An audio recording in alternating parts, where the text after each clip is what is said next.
السلام علیکم ورحمۃ اللہ وبرکاتہ نحمدہ ونصلی علی رسولہ الکریم اما بعد اعوذ باللہ من الشیطان الرجیم بسم اللہ الرحمن الرحیم شہر رمضان الذی انزل فیہ القرآن ھدی للناس وبینات من الھدی والفرقان آمنت باللہ صدق اللہ مولانا العظیم وصدق رسولہ النبی الامیر المبین المتین الکریم وَنَحْنُ عَلَى ذَلِكَ لَمِنَ الشَّاهِدِينَ وَالشَّاكِرِينَ وَالْحَمْدُ لِلَّهِ رَبِّ الْعَالَمِينَ۔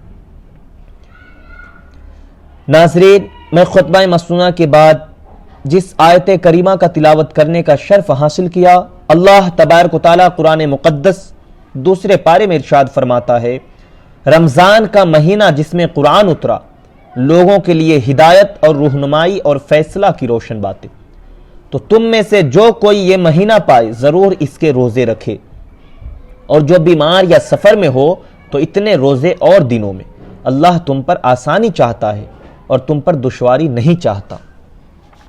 رمضان المبارک تمام مہینوں کا سردار ہے۔ اس مہینے کی عظمت و فضیلت تمام مہینوں سے بہت زیادہ ہے۔ یہ وہ مہینہ ہے جس میں قرآن مزید نازل ہوا، جس کی راتوں میں شب قدر پوشیدہ رکھی گئی ہے، جس کی ہر رات میں 20 رکعات نماز تراویح ادا کی جاتی ہے۔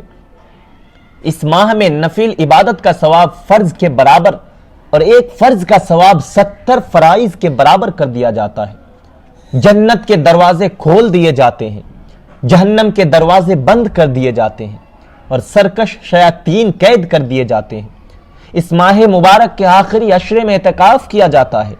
پہلا عشرہ رحمت، دوسرا عشرہ مغفرت اور تیسرا عشرہ جہنم سے نجات کا ہے۔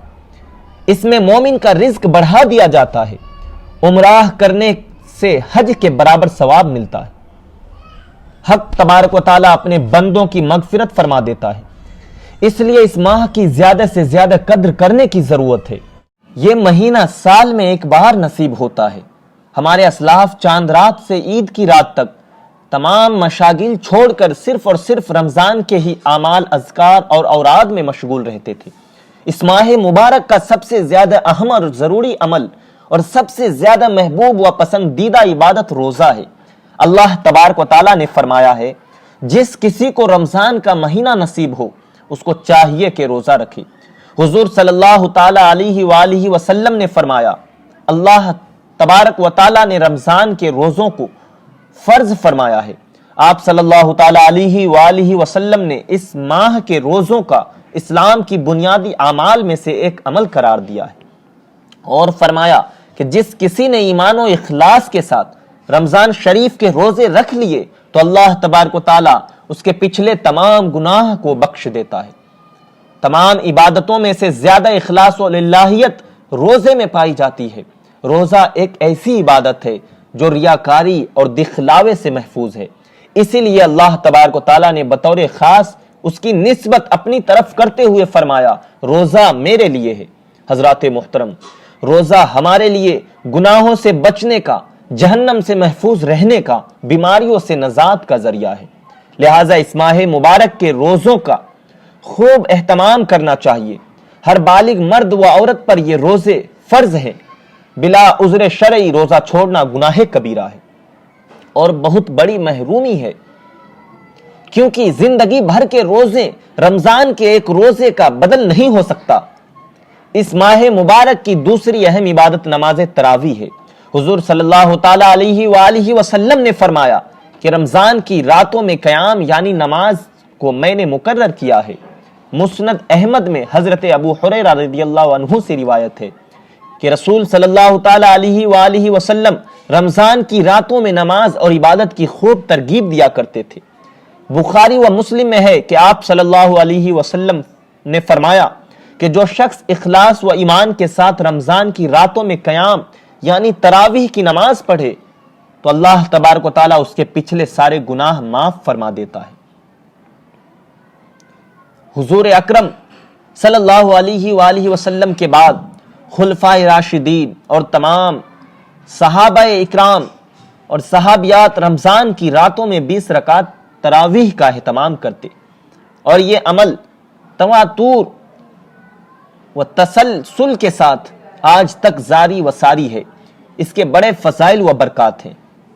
چونکہ قرآن مزید اسی مقدس مہینے میں نازل ہوا ہے، اس لیے امت پر اس کا حق ہے کہ اس ماہ میں کثرت سے اس کی تلاوت کرے۔ اللہ تعالیٰ کا ارشاد ہے کہ رمضان وہ مہینہ ہے جس میں قرآن کریم نازل کیا گیا۔ حضور نبی کریم صلی اللہ علیہ وآلہ وسلم بھی اس ماہ مبارک میں قرآن کریم کی تلاوت اور اس کے دور کا اہتمام فرمایا کرتے تھے۔ اس ماہ میں کثرت سے اللہ تعالیٰ کا ذکر ہونا چاہیے، دعا، توبہ و استغفار کا بھی خوب اہتمام ہونا چاہیے۔ خاص طور پر تہجد اور افطار کے اوقات کو بہت ہی غنیمت سمجھنا چاہیے، گناہوں سے معافی مانگنا چاہیے، جنت کی طلب کی جائے اور دوزخ سے پناہ چاہے۔ اس ماہ مبارک میں اللہ تبارک و تعالیٰ نے ایک رات ایسی رکھی ہے جو 1000 مہینوں سے افضل و بہتر ہے، جس کو لیلۃ القدر کہا جاتا ہے۔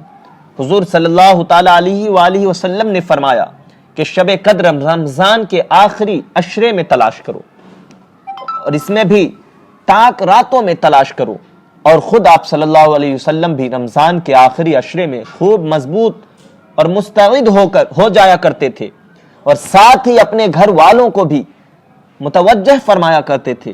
لہٰذا ہم لوگوں کو چاہیے کہ شب قدر کو پانے کے لیے ہر ممکن کوشش کریں۔ یقیناً جو کوشش کرتا ہے وہ پا لیتا ہے۔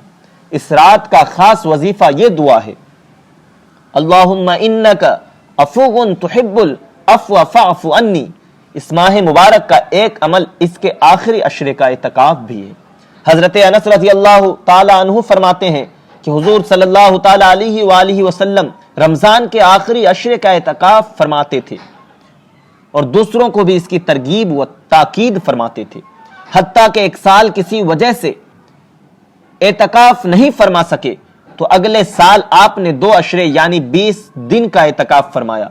اللہ تبارک و تعالی ہم تمام امت مسلمہ کو اس ماہ مبارک میں زیادہ سے زیادہ نیک اعمال کرنے کی توفیق عطا فرمائے، آمین۔ السلام علیکم ورحمۃ اللہ وبرکاتہ۔